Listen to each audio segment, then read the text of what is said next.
So Schmidt Son is an ornamental shade and flowering tree producer headquartered in Boring, Oregon, which is about 25 miles east of Portland. We farm about 2,500 acres. In the Boring area we grow some bare root trees. We also have our B&B operation in the Boring area, as well as our container operation where we grow containerized trees from 3-gallon liners up to 32-inch baskets. Also, all our propagation facilities are in the Boring area. And then about 30 miles south of here in the Willamette Valley, around the town of Canby, we farm about another 1,000 acres of bare root trees. And we also grow some bare root trees in Milton Freewater in eastern Oregon. And so in this video today, we're just going to look at some of the different propagation techniques we use at the nursery during the summer months.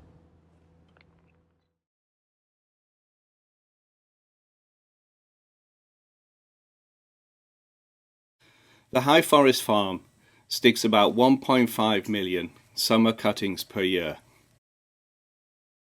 The cuttings are stuck in bark beds, and so semi-ripe wood works best for us.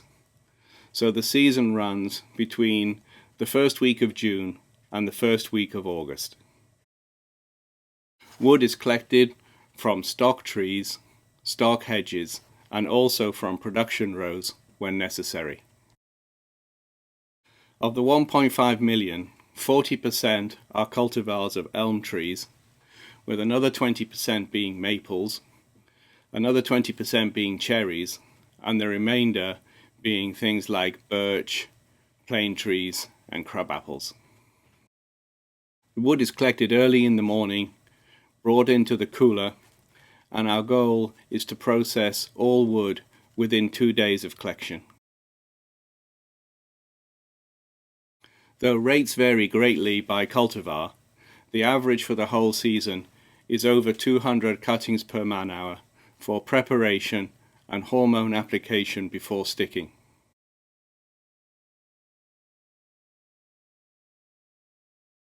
A typical cutting is 5 to 6 inches long, nodal with 1 to 2 leaves.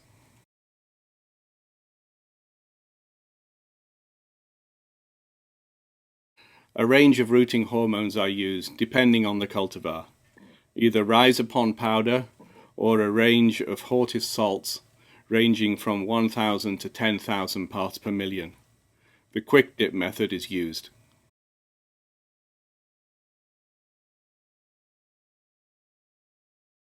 After preparation, the cuttings are ready to be transported to the propagation tunnels.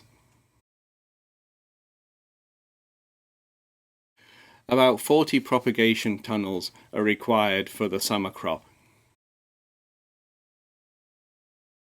Cuttings are stuck directly into the bark beds using dibble boards.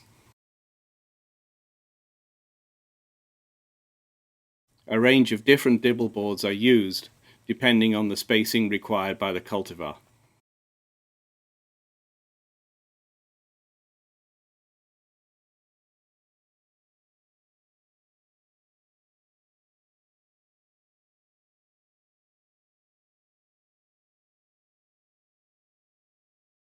Cuttings are stuck by a team of 2 people, each team sticking over 4,000 cuttings per hour.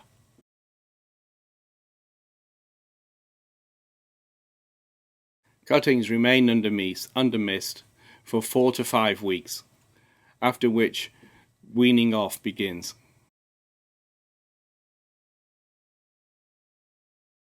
Here, greenhouse supervisor Teresa checks on some summer-rooted red maples.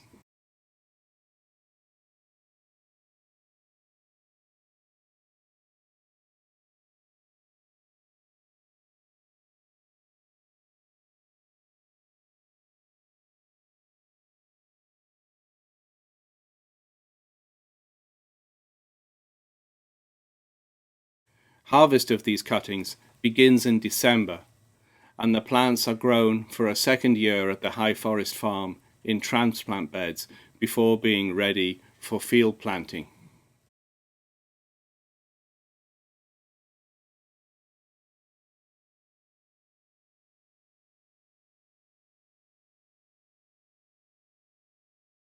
The majority of trees produced at JFS Schmidt Son are propagated from summer budding, either chip budding or tea budding, but before that can be done, budwood has to be collected and prepared.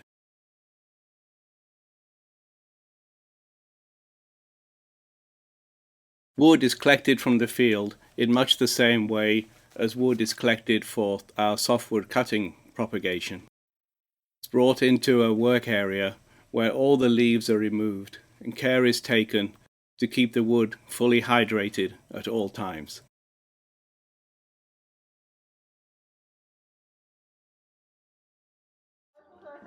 Lourdes manages the budwood collection and preparation for all farms. And I prepare the sticks for the leafage, put it in the water, and the process, put it in the table, cut for the sticks to fit, and counting the bundle for 15 sticks, and put it in the burlap, and paper, and rubber bands, and the labels. I have one inside in the bundle, and one outside the bundle, and put it in the water, and I have put it in the bag for 5 for each, and put it in the cooler. And I have one guy pick it up for the cooler and go to the field for the. Once the wood has been de-leafed, it's cut into equal lengths and prepared for packaging and sending to the various farms where it will be needed. The wood is wrapped in moist burlap. Inside each bundle is a label with the name and quantity of buds, and an identical label is placed on the outside of the bundle.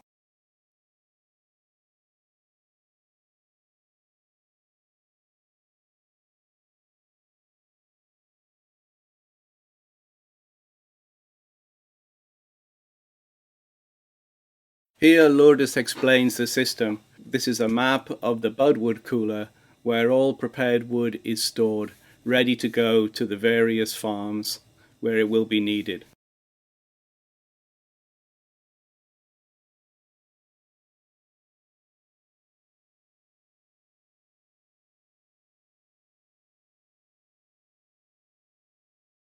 All collected wood is given an index number, telling us when it was collected, the temperature on the day it was collected, and where the wood is going. This way, if a problem is found in the field later, all batches of budwood can be traced back to where the wood came from and on what day it was collected.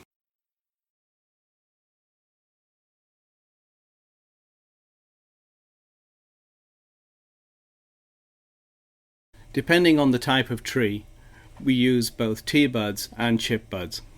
The season usually begins the second half of July with tea budding of sugar maples and ends the first half of September with chip budding of dogwoods. Here, Jose Martin talks a little bit about the tea budding process. We have different ways to cut that, right. the tip. Some of those they cut, they spear more, and they cut. But these guys, this is when they cut, either in the top, they pop out the. Yeah, if you cut the top at an angle, you can open it. Top it and then put it that way. Yeah. Right. So I think those guys make like about 3,000. About 3,000 a day. 3,000 a day. Okay. They knew.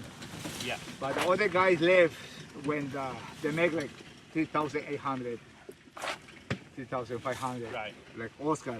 Yeah. He makes like about 3,400 a day. Right. But when the ground is flat and better, they make more. Sure, because here they have to push uphill. Exactly. Yeah. And then, so these days, the only things we are tea budding is sugar maple. Sugar maple, Norway's, but not right now. Yeah. That's the ones we have. Yeah.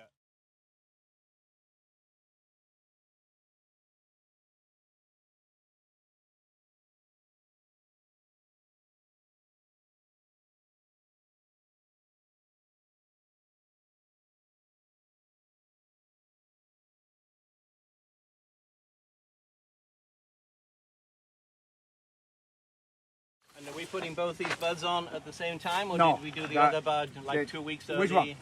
The first bud underneath.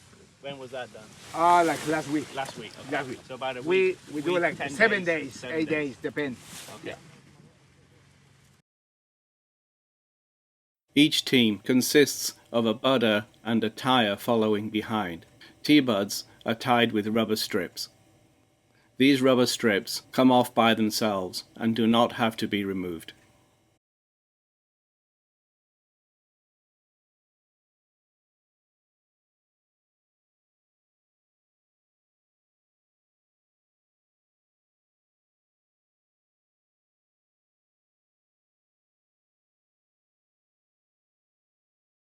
Unlike the T-budding, where the buds are placed at separate times, with chip budding, 2 buds are normally placed at the same time.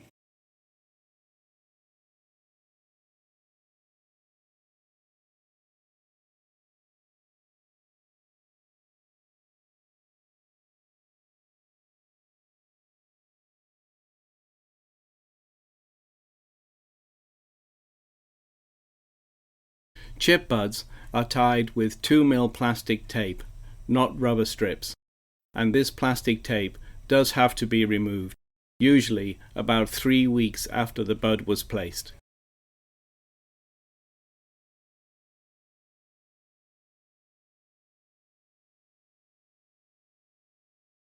Each summer, the grafting crew that works out of Cottrell Farm grafts between 50 and 60,000 Japanese maples. Sign wood is collected from stock trees and production trees as needed.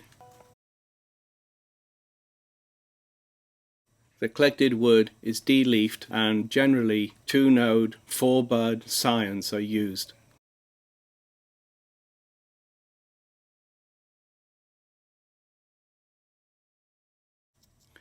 Buddy tape is used, and these rotating spinners are used to make the job of tying the grafts easier for the grafter.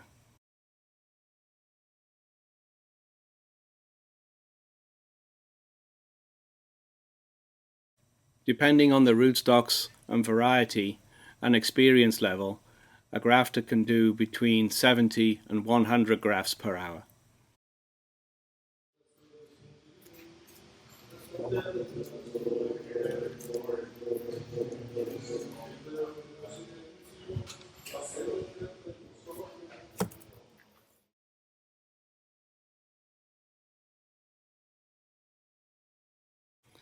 Since the grafted plants are returned to an overhead irrigated greenhouse, graft sealant is used at the top of the graft to prevent water from running down inside the graft union.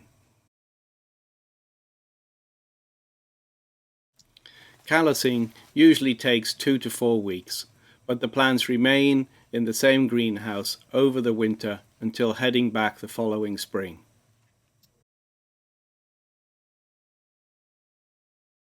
All our grafted Japanese maples go into a whip-bed system for 2 years of growth before dividing the crop between transplanting into fields or potting up into containers.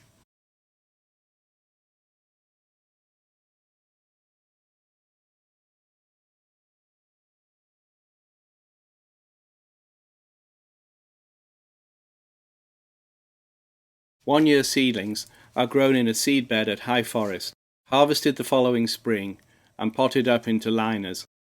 These potted liners are then ready for budding in September. The final crop to be summer propagated are the ginkgo biloba. These are greenhouse chip budded in September.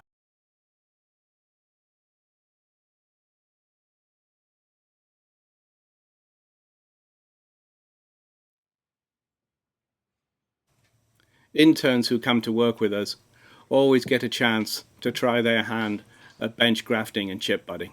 Do they give you little squares of it? They won't give you your own roll.